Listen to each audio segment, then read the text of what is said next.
రామక్క, ఎల్లక్క, పుల్లక్క, మల్లక్క, యాదమ్మ, ఆండాలత్తమ్మ, శేషమ్మ పిన్ని, ఓ వాణి వదిన, తొందరగా రండి పోదాం, ముహూర్తం టైం అయిపోవస్తున్నది.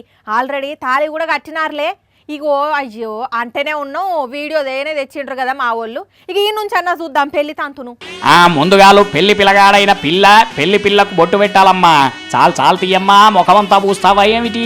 ఓర్ని 4 కాలాల పాటు చల్లగా ఉండాలని 4 సార్లు పెట్టిండు కదా. సరి పెట్టింది కదా. ఇక నీ పెట్టడం అయిపోతే వచ్చి కూర్చుంటే పిల్ల కొంగును పిల్లగాడైన పిల్ల డ్రెస్సుకు ముడేస్తారు. కానివమ్మా వెనకాలన్న అక్క నువ్వు. ఇక నువ్వు దండం పెట్టుకోమ్మా. మొగోళ్ళ డ్రెస్ వేసుకున్న పిల్ల అయ్యిందా?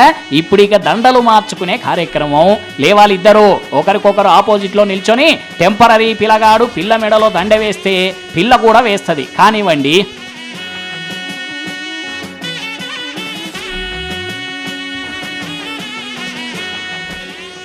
ఇక ఇప్పుడు ఆఖరి ఘట్టం. ఒకరి చేతిలో ఒకరు పట్టుకొని ప్రమాణం చేయాలి. నేను చెప్పిన దానికి ఓ అమ్మ అనుకోండి, సరిపోతుంది. ఓకే, ఇద్దరం ఆడిపిల్లలమైన మేము ఇష్టపూర్తిగా లగ్గం చేసుకుంటున్నాము. మాకు మేమే పెనిమిటి పెళ్ళాలము.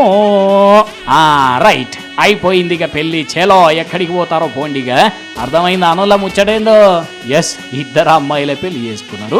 మరి సుకుమార్ల పేర్లేందో తెలియదు కానీ ఉత్తరప్రదేశ్ దేవ్రియాలో డాన్సర్లట ఇద్దరు. మరి ఎన్నడో ప్రోగ్రాంలో మూమెంట్లు చేస్తుంటే ముచ్చటగా మనసులు కలిసినట్టున్నాయి. మనం కూడా కలిస్తే అయిపోతుంది. ఇక ఎంచక్క ఇద్దరం కలిసి ప్రోగ్రాంలు చేసుకోవచ్చు. నువ్వు నన్ను ఆడియచ్చు, నేను నిన్న ఆడియచ్చు, పాటలు పెట్టుకొని ఎగరొచ్చు అనుకున్నట్టున్నారు.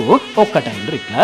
మళ్ళీ ఇంకా వీళ్ళ అద్భుతమైన పెళ్లికి అగ్రిమెంట్ కూడా రాసుకున్నారు. కానీ ఏందో ఈ మధ్య సేమ్ జెండర్ పెళ్లిళ్ళు మరీ ఎక్కువైపోతున్నాయి. సరే, ఎవరి పైత్యం వాళ్ళది కానీ వీళ్ళు బాగానే చేసుకున్నారు. కానీ పాపం పెళ్లికి వచ్చిన వాళ్ళకే ఎంత కోసైందో ఎంతో వీళ్ళని దీవించలేక.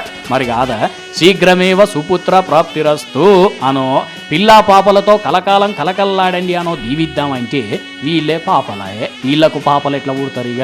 కానీ భలే గమ్మది కథలు పడుతున్నారు కొందరు ఆడాడ. ఇక వీళ్ళు సంసారం ఎట్లా చేస్తారో వాళ్ళకే తెలియాలి.